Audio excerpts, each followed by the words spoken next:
Hey everyone. First off, we at The Familiar Strange want to acknowledge and celebrate the first Australians on whose traditional lands we are producing this podcast, and pay our respect to the elders of the Ngunnawal and Ngambri peoples, past, present, and emerging. Let's go!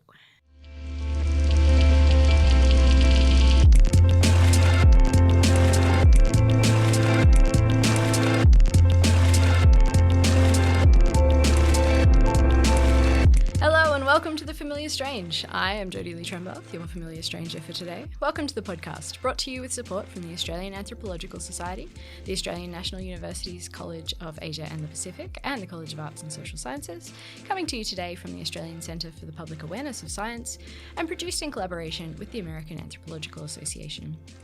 Today, we're bringing you the 5th episode in our STS season. For those of you just joining us, STS stands for either Science and Technology Studies or Science, Technology and Society, depending on who you ask. And it looks at issues of science and technology through the lens of the human. What are the cultural, societal, ethical, the human aspects of our rapid growth in these areas? And my guest today, Associate Professor Inga Mewburn, has quite the cult following of her own. And full disclosure, she also happens to be my PhD supervisor. Inga is the founder of an extremely popular blog, The Thesis Whisperer, which, if you peruse the comments section of her About page, has been saving PhD students' sanity all over the world since 2011. As an academic, Inga does research about researchers, specifically about PhD students and their supervisors, and that research also informs her role as the Director of Research Training here at the Australian National University. What I've always found fascinating about Inga's practice as an academic is the way that she doesn't conform to disciplinary boundaries. She's an ethnographer with a background in architecture. She's a machine learning specialist with a humanities focus. And her research philosophy leans more towards like the post-constructivist, the qualitative. But she's also a total nerd for statistics and graphs. And even though she's widely published and has multiple books, she also points out in this conversation that she actually hates writing journal articles, and I quote, "with the heat of 1,000 blazing suns." She prefers translating her work into contexts where the people she's researching, PhD students and their supervisors, will actually be able to use it, such as her YouTube Patreon channel, where she provides her subscribers with how-tos on, well, all things research, or her latest book, How to Fix Your Academic Writing Trouble, a practical guide. So in this episode, we talk about how the machines that we humans create are reflections of our own values, but sometimes they reflect back things about us that we don't necessarily want to see. We talk about the future of research, and of work for that matter, and where machines and algorithms and other technologies will fit into that.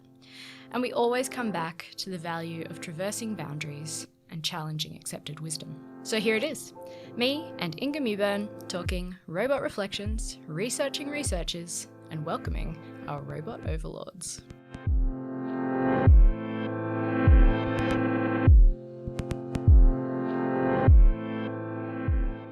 So you do research about researchers. Why is that important? Somebody has to. It's actually a really big industry. Universities bring in a lot of money to this country. So basically we are a huge export industry, and in every other export industry there's a lot of research, what makes it run well, what makes it run not so well, how do we keep people in employment, how do we make sure we've got the best people there. So there's barely any research on this about Australian universities. There's a lot of complaining. There's a lot of critique. Yeah. But there's not a lot of informed discussion that actually relies on data. So it's literally because somebody has to. Yeah, really, someone has to. More people should. So you do that research using a range of methods and approaches, which has led you to call yourself post-disciplinary, or sometimes when you're being tongue-in-cheek, undisciplined. Yes. I have this passage from a blog post that you wrote about interdisciplinary research a few months ago. So you said, "I'm a super fan of interdisciplinary work. I'm happily post-disciplinary myself.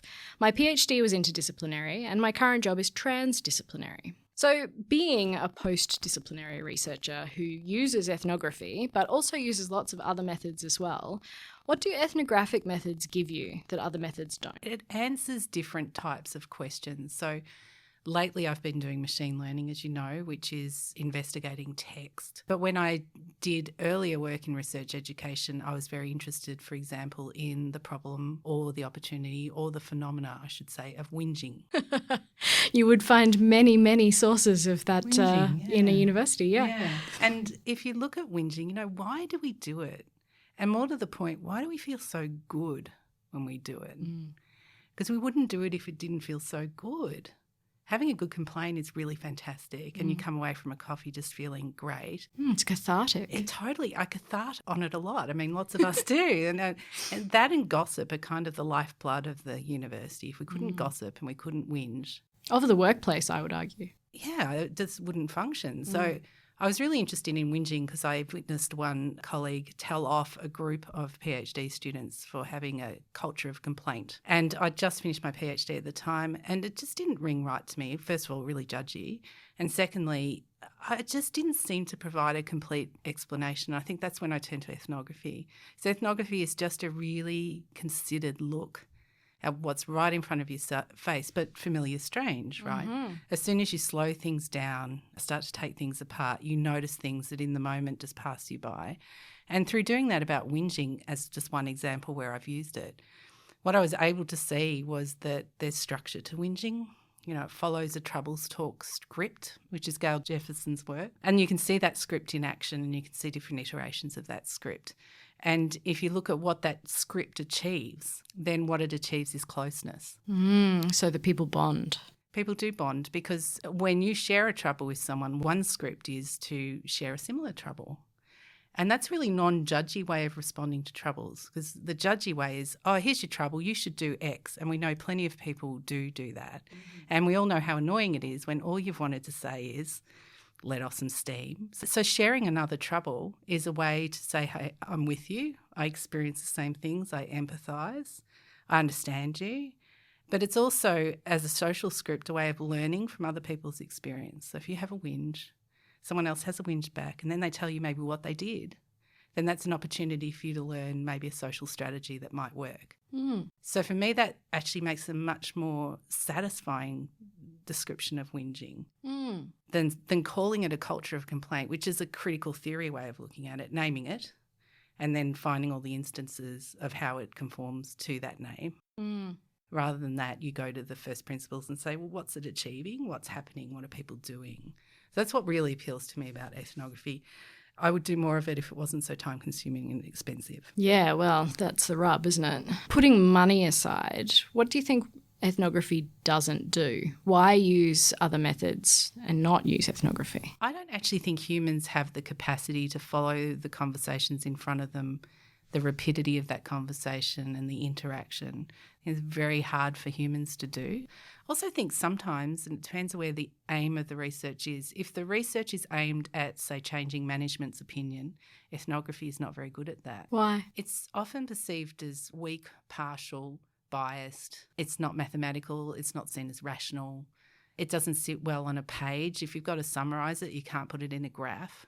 So a lot of my work in terms of the policy space is making cases for change, and ethnography is not very good at that.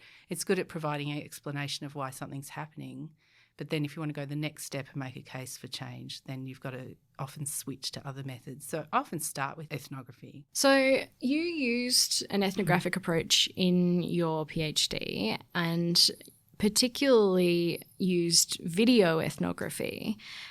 So I'm wondering, does that tie into what you were just saying about the body as a tool and not only relying on the body as a tool? I wanted to look at what work hand gestures do in architectural design studios. So I want to work out what role they play. Is there any sort of pedagogical importance for them being there? Because there's a big push to move teaching and learning online.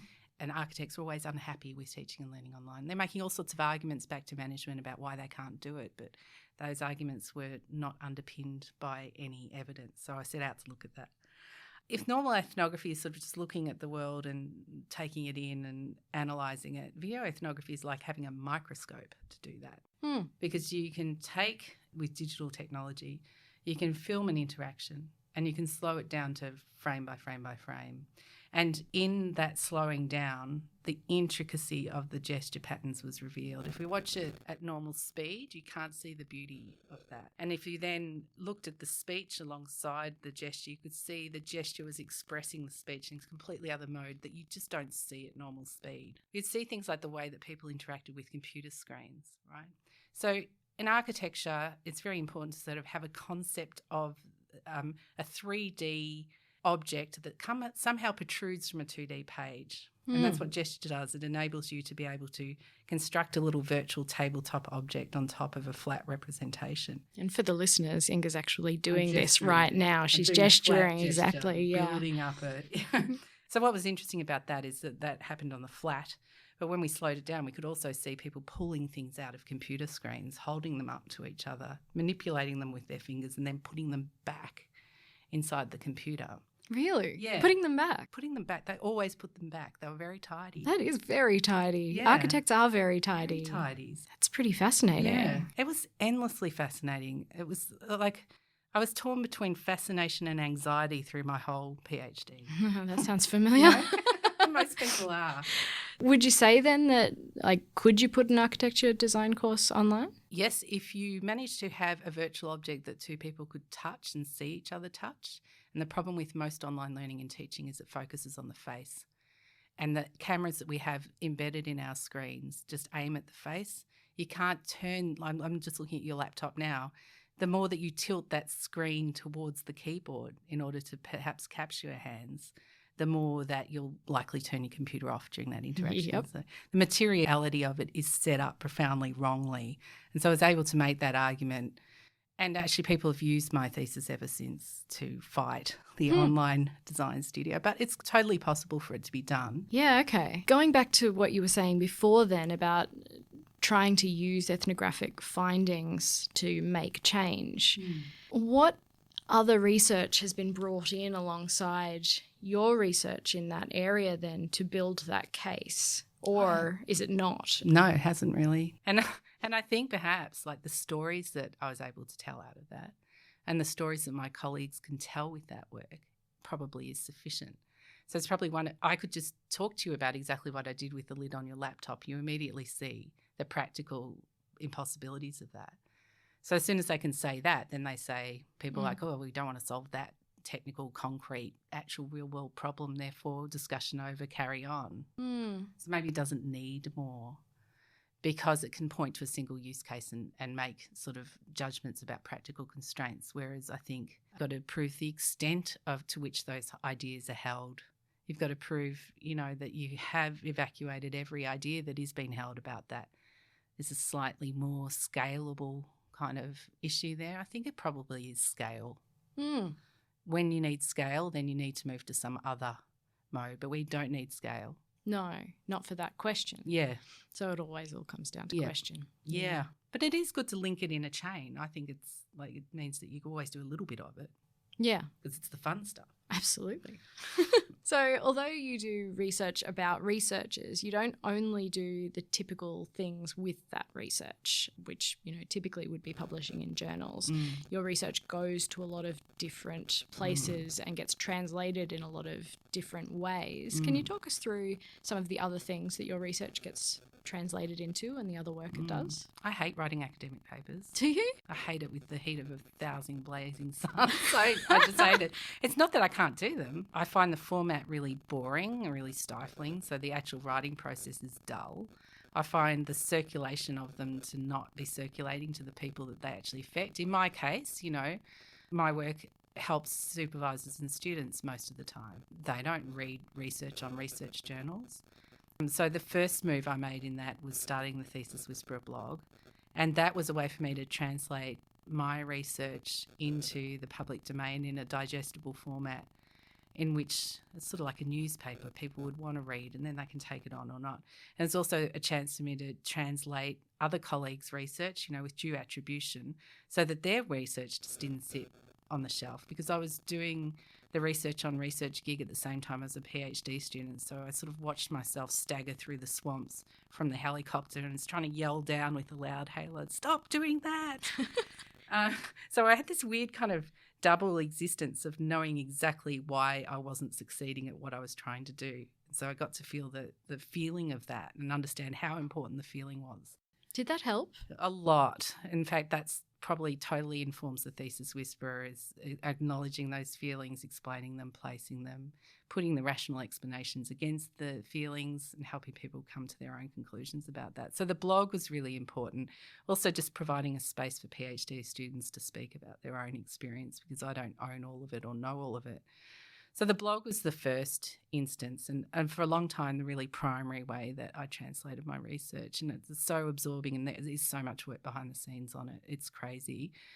Recently I've started a YouTube channel and the YouTube channel is interesting because it's a totally different genre, right? First of all, I thought I'll just start off doing a sort of reading or a riff or a sort of visual podcast, if you like, of my blog posts. It quickly worked out I didn't actually want to do that at all. And so they've ended up being me drawing diagrams, me showing you how to use a piece of software, really practical sort of how-tos, because a lot of people ask me for that. Because gesture is important. Gesture is important, and it's got a Patreon channel to fund it because it's expensive buying all that kit. One of my Patreons said it's very soothing watching me draw something. So people like to watch me draw, and that's my architecture background, so it's a fun outlet. And there's a technical learning curve on that, which I'm enjoying because I'm quite geeky like that. And then we're building an app.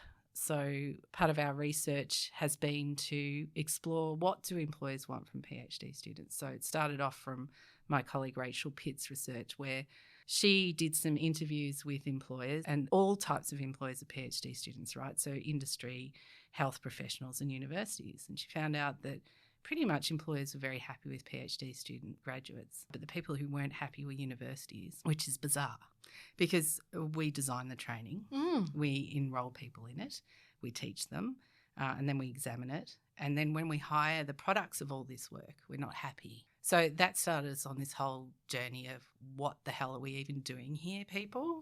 Like maybe we need to just sort of pull the brakes on this for a while and maybe rethink what we're doing. A little bit. So PhD is a little bit of a habitual pedagogy. So we thought, what's the way to investigate this gap is to actually look at the job ads academic employers put up for graduates and just do a content analysis of that and see if what's in the ad matches what we think we're teaching in the PhD. Turns out it doesn't. Surprise, surprise.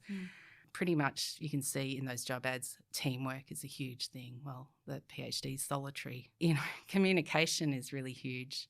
Well, we teach people journal articles, but we don't necessarily teach them to talk. We don't need to teach them how to do committee. So we found out all these things that are often packaged as additional to the PhD, actually being integral to the employability skill set.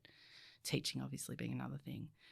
And so the obvious next question was, well, what do non-academic employers want? If 60% of people now leave academia and they go and do other things, what do those people want? The first problem was trying to find these ads.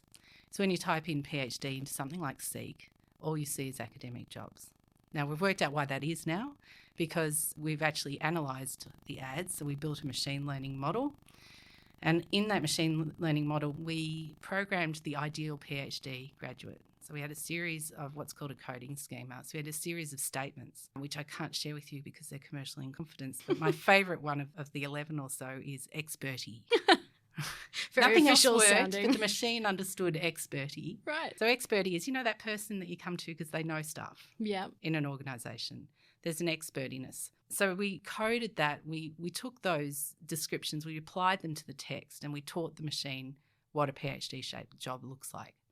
And when we put the machine to work on million job ads, and it showed us the job ads that it had identified as requiring a researcher, broadly considered, 80% of those ads, they didn't ask for a PhD. We're starting to explore why that might be, and we're going back to ethnography for that.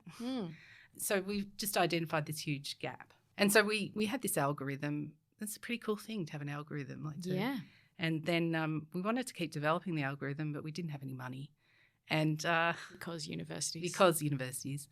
But actually we decided to try and commercialise it. So we've built PostDac, which will be out next year, but it's in closed user trial at the end of this week, which is very exciting. We just saw it this morning that it's working, and that's been its whole other, taking something through a commercialisation process has been a whole other education in how to do knowledge transfer it's just an incredible journey. So I'm really excited about that because that's like deeply practical. And people often say, oh, Inga, you're so practical. I'm never quite sure how to take that in academia. Like it is an insult. Yes, I think it is. But I've decided to own it. Yes, I'm practical. Yeah. And so I see communicating research as being a practical endeavour. You want to create change, you want to help people. What's the best way to get that out there? All you've got is communication. That's what it's all about.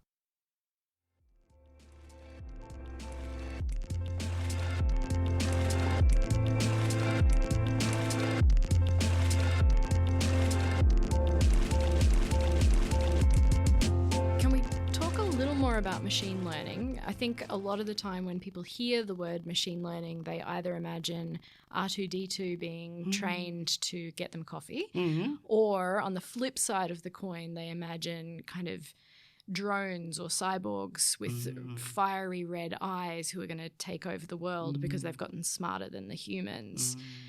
Is machine learning either of those things? Maybe. Ooh. I mean, I don't do that. I think it's a broad area of study, and that's one thing that you don't see from a distance is how broad it is. We do what we like to call human in the loop type of machine learning, which is a co-creation of something. So what we're using is the machine to sort of both capture our knowledge and reflect it back at us, but at the same time the machine's training us. And we're writing a book about this next. That's our next project together, Will Grant and Hannah Suleiman and I.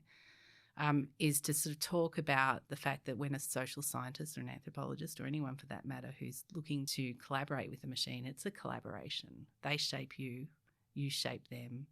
What you make is this nexus in between. And so the machine does stuff that you don't anticipate, and that's really exciting. Can you give us an example? Well, we got our first batch of sort of findings back, and one of the batches finding is saying, what of this coding schema matters? In a PhD-shaped job, what's the most important thing?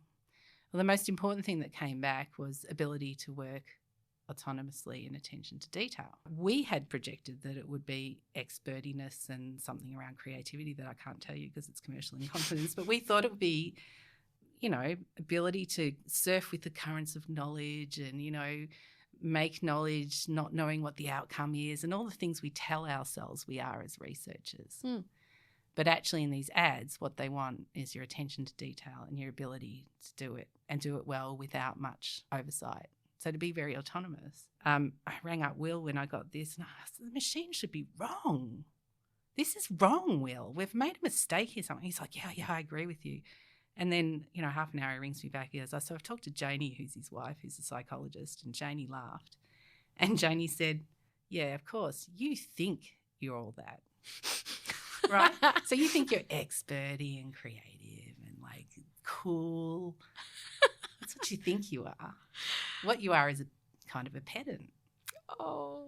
And then we thought about it. We're like, well, when we go to hire a research assistant, what do we look for? Those qualities exactly. So it was just a really great way the machine kind of ripped the veil of kind of human subjectivity from eyes and it's like, I see you, human. Yeah. I see you, human. I mean, no wonder researchers are scared. Yeah, well, researchers are scared of in vivo. So, like, they haven't even gone to where it's going and it's going to take over really fast. And this worries me. Why? I fear that people will step into the void of doing this research who aren't trained with all our subtlety and nuance around subjectivity, intersubjectivity, ethics, because there'll just be so much to do. There is so much research to do because this is potentially endless what we can make with these machines. I don't buy any of that it's going to take our jobs. No? No. Well, I lived through the 90s, you know, the digitisation of the workplace, and I don't see there being less work. So I'm very sceptical. But what it will do, which it's always done, is some people will be left behind. So I worked in architecture offices in the mid to late 90s. And when I went in, there were 3 computers and 50 desks with people drawing on them. And they were the architects that wore bow ties so that their tie didn't drag in the ink. That's why architects wore bow ties. And over the years that I worked in the office, it swung around from being 50 desks to 50 PCs and 1 desk for people to draw on, and that was a matter of a couple of years. It was astonishingly fast. And I jumped on that train because I had a skill set that was way ahead of colleagues who were in their 50s and they didn't survive in the profession and they left. And they had a wealth of knowledge, We really lost good people. And I fear the same will happen in anthropology, social science. And I don't see people feeling the urgency that I feel about it. I might be catastrophizing. But, as we have seen companies take over and drive this knowledge revolution, not really universities. Well, they've leveraged off our research, but they can move faster. Yeah. And I fear that when it comes to translating human jobs into computers, I think I'd rather have that done by people like anthropologists. No disrespect to people with business degrees, but they're not trained to look for the same things and to think holistically the way an anthropologist thinks. I'd personally agree with you that the machines are not coming for our jobs holus bolus, because something that, say, an anthropologist can do is look at a workplace and say, here are all the human elements of this workplace that a machine wouldn't do better, and here are the things that a machine would do better that would actually allow the humans in the space to do the things they do well. Oh, absolutely. Even better. Absolutely. So are we going to be given a chance to do that, though? You don't think so? I don't think so. I don't see that we're the standing army of people to do that. And whether I'm saying we, because at the moment I'm just identifying with anthropologists just for the moment. Transdisciplinary. We're not training enough. Yeah. I mean, we looked through the jobs, and there was one job for an anthropologist in 2015 in Australia, one that said anthropologist. Ouch. Plenty of jobs want anthropology skills, plenty, but then you won't be doing the pure anthropology that you would if the job was called anthropologist. But why aren't we having hundreds of jobs called anthropologists? Because actually now is the time we need them. But we're not geared up. What do you think is the major difference between the way that, informal thinking around observation compared to trained observation? One of my queer friends said to me once that every person who's non-binary or other sexuality is a natural anthropologist. He said because you grow up sitting on the sidelines and trying to work out how you do or don't fit. So I think, what's the difference between someone who's had to do that all their life in order to pass? You could ask that of any minority as well, actually. So I think anthropology is kind of innate, but I think the difference with training is the systemisation of it and the communication of it, and the ability to squeeze something out of it that is actually useful.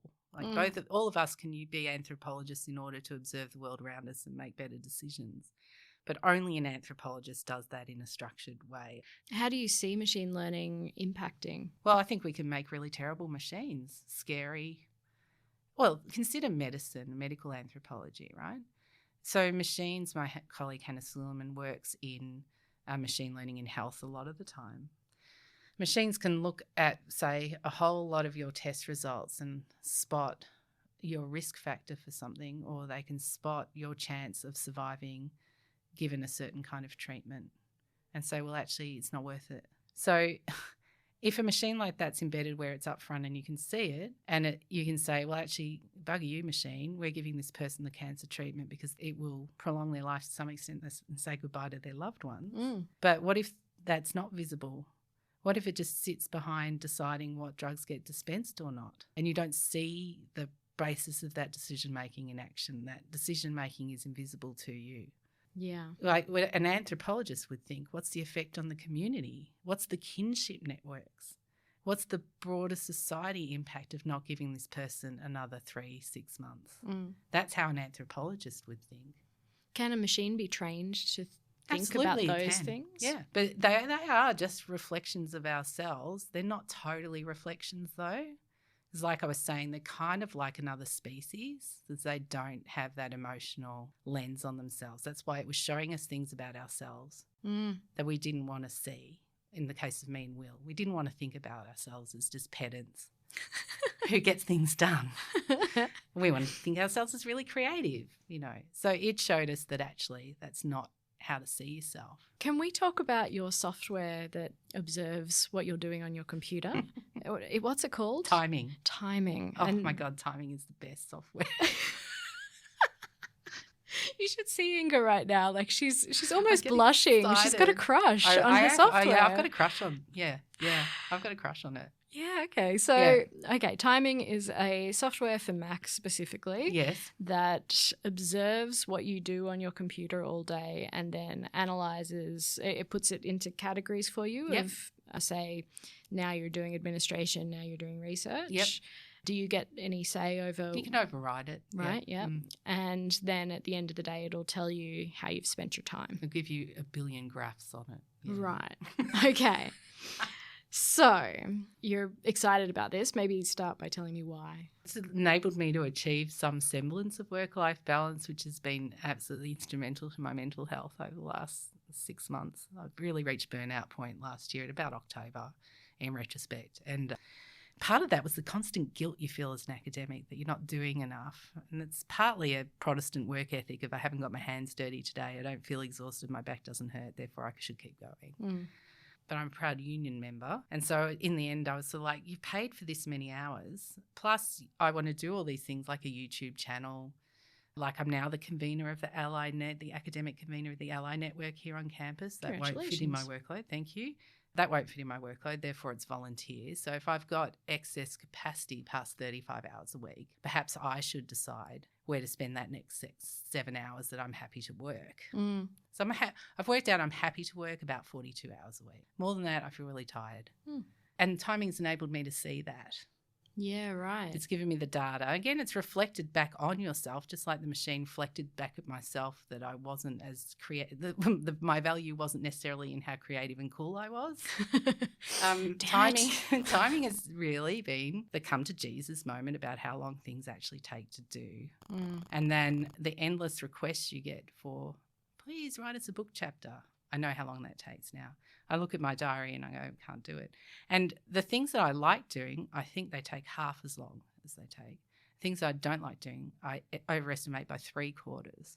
So if I have to do something in a spreadsheet that's financially related, when I put that in my diary previously, I've thought that'll take me an hour and a half. It will take 15 minutes, 20 minutes, actually. It's just because I'm hating it. Time is relative. Yeah. Time is emotional. Whereas something I enjoy doing, like a blog post, I always say to people, it only takes me an hour. No. No?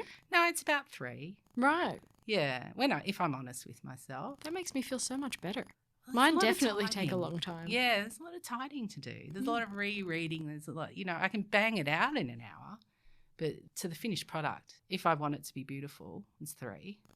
Yeah, and so timing just forces you to be honest with yourself. Also, over the last week where there's been a lot happening in family life, there's been just a lot happening with health. If the clock ticks over 35 hours and 7 minutes, I looked up the other day and it's like 35 hours and 7 minutes. I'm like, right, I'm out of here. It was 3 o'clock on a Friday afternoon. Normally I'd feel like I at least had to put time in until dinner time. But I took my efficiency dividend. You know what I did? I watched Netflix. Awesome. And I felt great about it. No guilt. No guilt. So in my first year of my PhD, listeners, I followed Ingra around for a week to shadow her because I was practicing shadowing for my PhD fieldwork.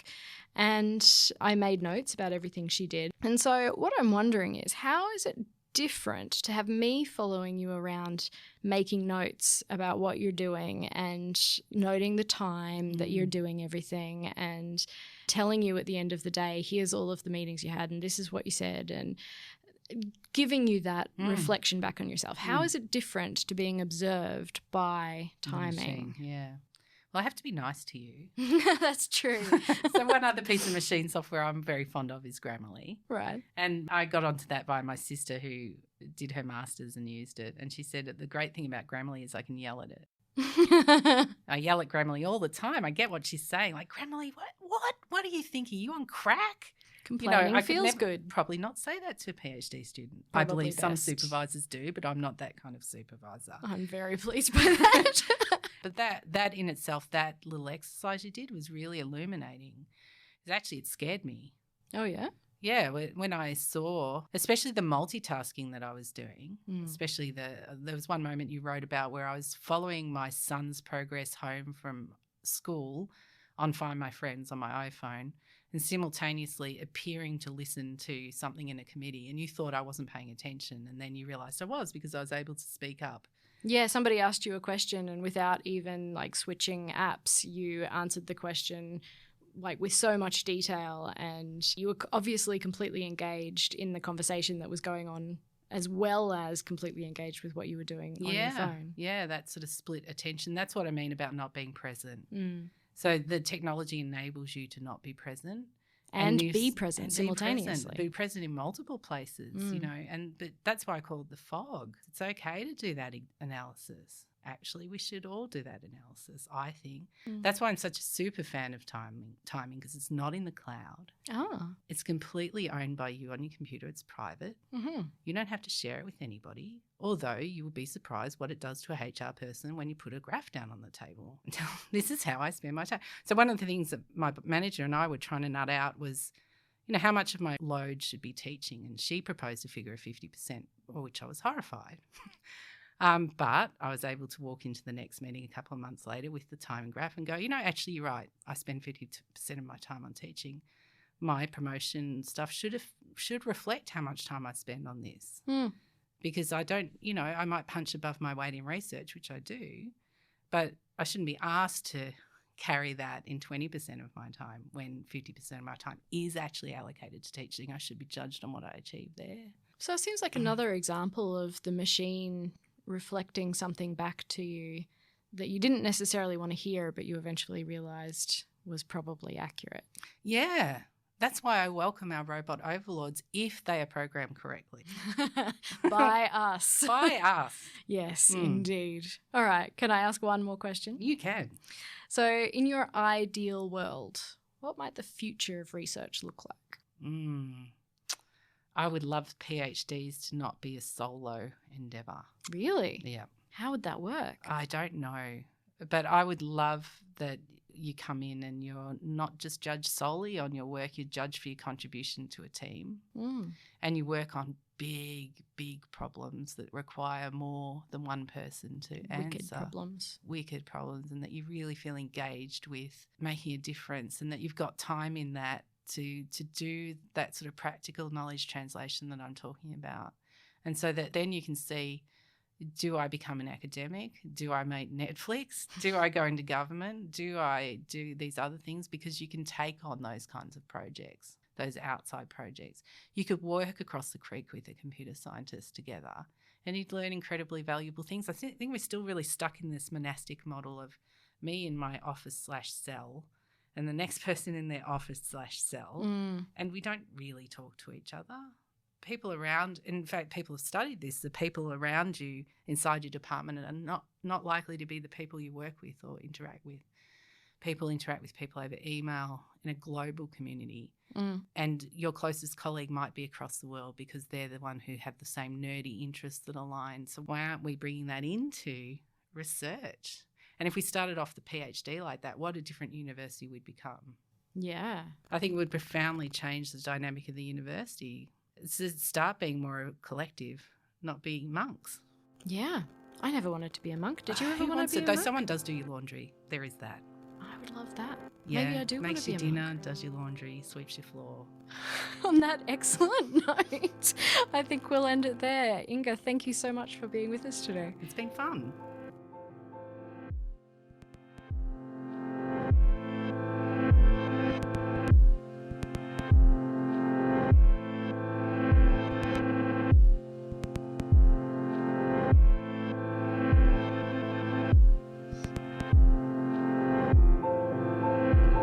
So that was it, me and Associate Professor Inga Mewburn.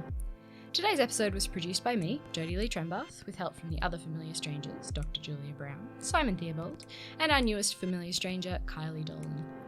Our executive producers are the brilliant Deanna Caddo and Matthew Fung, and we have some extremely clever interns working with us at the moment, so thanks also to Dominic Harvey-Taylor and Karen Zhang. Subscribe to the Familiar Strange podcast. You can find us on iTunes, Spotify, and all the other familiar places. And don't forget to leave us a rating or review with your likes and dislikes. It helps people find the show, and it helps us make the show better. You can find the show notes, including a list of all the books and papers mentioned today, plus our blog about anthropology's role in the world at thefamiliarstrange.com. And if you want to contribute to the blog or have anything to say to me or the other hosts of this program, email us at submissions@thefamiliarstrange.com. tweet at TFS Tweets, or look us up on Facebook and Instagram. And please, if you haven't joined our Facebook group yet, come and have a chat about all things people and culture over at the Familiar Strange Chats. And let's not be strangers anymore. Our music's by Pete Dabro. Special thanks today to Nick Farrelly, Will Grant, Martin Pierce, and Maud Rowe. Thanks for listening. See you in 2 weeks. And until next time, keep talking strange.